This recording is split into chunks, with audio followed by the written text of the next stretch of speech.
আমাদের ওয়ারি বটেশ্বর গ্রামের বটেশ্বরের যে নগারটেক গহীন অরণ্য, সেই অরণ্যের একটা গাছের পাতায় পাতায় অসংখ্য চিল বসে আছে, উড়াউড়ি করতেছে ইতস্তত মধ্য দুপুরের। অলস দুপুরে তারা একটু উড়াউড়ি করতেছে, বনটা একটু প্রদক্ষিণ করতেছে। এখানে তারা খুব আনন্দেই মনে হয় সময় কাটাচ্ছে।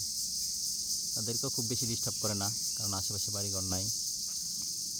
নীরব। একটু জুম করে একটু কাছে নিয়ে দেখি। আচ্ছা, একটা ঢিল ছুড়বো নাকি বন্ধু? পাখিগুলো একটা উড়াল দেখ। না না না, ডিস্টার্ব না করি। একটু ডিস্টার্ব করলাম, সমস্যা কি? অন্য প্রাণীদের অভয়ারণ্য ক্রিয়েট করা উচিত হবে। রেস্ট নিচ্ছে না অনেক, কিন্তু দেখতে চাইলে আমরা ফেলে যাবে। আমরা ওর জামাই কই যাচ্ছে, হেরা একটু রেস্ট নিতেছে। থাক, জামাই একটা চাক্কা দেও, একটা চাক্কা দেও না। হ্যাঁ, খুঁজে পাও নাই? যে কোনো একটা কিছু এই যে এখানে আছে। হ্যাঁ হ্যাঁ কাকা, পাখি তো খুব সুন্দর আপনার এলাকার।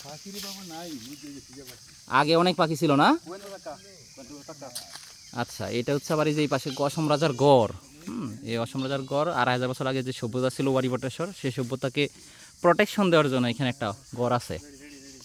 আচ্ছা, এবার আমরা বাড়ির জামা একটা চাক্কা দিব, পাখিগুলো একটা উড়াল দিব মনে হয়। হ্যাঁ, অনেকগুলো পাখি। আচ্ছা, না আসলে আমাদের আল্লাহ আমাদের যে চোখ দিয়েছে, সেই চোখের যে পাওয়ার, যে ক্ষমতা, ওই পাওয়ার দিয়ে আসলে মোবাইল এখনো মানুষ সেভাবে তৈরি করতে পারে নাই, বুঝছো? বাস্তবে আমরা দেখা যেরকম ফিল করি, মোবাইলে দেখা তো এরকম ফিল করা সম্ভব না, তৃপ্তি পাই যেটা। তো আমরা অসম রাজার গড় পেরিয়ে এখন যাচ্ছি আরও গহীন অরণ্যে, নগারটেকের গহীনে। ওখানে গিয়ে আমরা একটু প্রকৃতির মাঝে বসে থাকবো। এখানে আবার লটকন গাছ আছে, প্রচুর লটকন ধরছে। এই যে লটকনের ফল, কাঁঠাল পাকার সময় এই লটকনগুলো পাকবে বড় হয়ে। এবং আমরা জানি যে লটকন এখন খুব জনপ্রিয় একটা ফল। একটা সময় এই লটকন আসলে জংলি ফল হিসেবে পরিচিত ছিল, কোনো বাজার দর ছিল না, মানে বাজারে বেচা কিনা হতো না, কেউ ওইভাবে খেতও না, কেউ টক টক লাগে তো, মানে ছেলেরা হয়তো খাইতো, কিন্তু ওইভাবে সুমিষ্ট ফল হিসেবে এতটা জনপ্রিয় ছিল না। এখন জনপ্রিয় হওয়ার কারণে আমাদের এই এলাকার যে কৃষকরা বা যে এলাকার যে স্থানীয়রা আছে, তারা এই লটকন চাষ করতেছে এখন রীতিমতো খুব যত্ন সহকারে। এই লটকন কিন্তু এখন অনেক বাজার মূল্য অনেক। এক বিঘা জমিতে যাদের লটকন বাগান আছে, তারা অনায়াসেই কোনো বিনা খরচে ২-৩ লক্ষ টাকা বিক্রি করতে পারে। তো এই সামনের যে গাছগুলো দেখতে পাচ্ছি, প্রায় সবগুলাই লটকন গাছ। লটকনের বাগানে অন্যান্য এরকম গাছপালা হয় না, আর নিচে ঘাসও হয় না, শুধু লটকনের পাতা পড়ে আছে।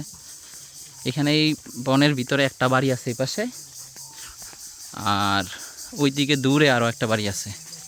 তাছাড়া এই সাইডটাতে আর কোনো বাড়ি নাই। হ্যাঁ, আর এই লটকন বাগান পার হইয়া এই নগারটেক, এটা ট্যাঙ্ক বলা হয় আর কি, যেখানে বাড়িঘর কম থাকে, বাগান যেটা আর কি, বড় বাগান। বাগানের পরে আবার একটা বিল আছে, বিলের পরেও বাড়িঘর, খুব হালকা বাড়িঘর। তারপরে আবার সুজাতপুর গ্রাম। আর এটা আমাদের বটেশ্বর আদর্শ উচ্চ বিদ্যালয়ের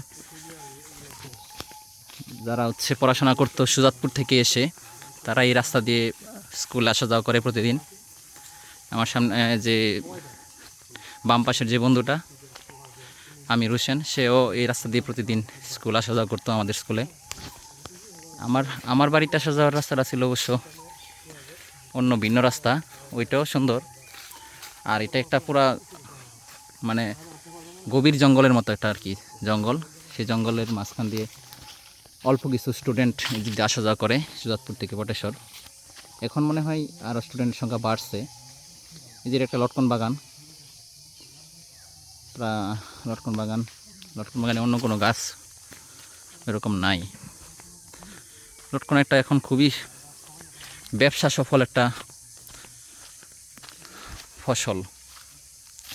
তো এখানে একটা গেট আছে, এটা আরেকটা বাগান বা এটা আরেকজনের বাগান মনে হয়। রাস্তা ছিল ওই দিকটা আগে বড়, এখন রাস্তা একটু ঘুরিয়ে দেওয়া হয়েছে এই পাশ দিয়ে। তো এই পাশ দিয়ে আমাদের যে ঈদের ছুটিতে আইসে আমরা বন্ধুরা এখানে নগরটেক সামনে একটা বিলের মাঝখানে ব্রিজ আছে, নির্জন ব্রিজ, সে ব্রিজে আমরা আড্ডা দিই সবসময়। হ্যাঁ, চিল্লায় গান গাই সন্ধ্যার সময়, খুবই ভালো লাগে। এই কাঁঠাল গাছটা মিনিমাম 100 বছর আগের কাঁঠাল গাছ। এরকম আর অনেক কাঁঠাল গাছ ছিল যেগুলা বয়সের কারণে একদম বৃদ্ধ হয়ে কাঁঠাল গাছগুলো হয়তো অনেকগুলো মারা গেছে বা কেটে ফেলা হয়েছে। কাঁঠাল গাছ কেটে এখন লটকন চাষ করা হচ্ছে, যেগুলো সবই লটকন গাছ। লটকনের ফুল ধরছে সুন্দর চমৎকার, কাঁঠালও আছে। এদিক দিয়ে আমরা আর অনেকক্ষণ হাঁটবো, হাঁটার পরে ব্রিজ আছে একটা, ব্রিজে গিয়ে বসে আমরা একটু বন্ধুরা মিলে আড্ডা দিব। পাখিরা ডাকাডাকি করতেছে, কোকিল, ঘুঘু এবং আর অনেক বন্য পাখির বিচরণ আছে আমাদের এই অঞ্চলে। ওয়ারি বটেশ্বর।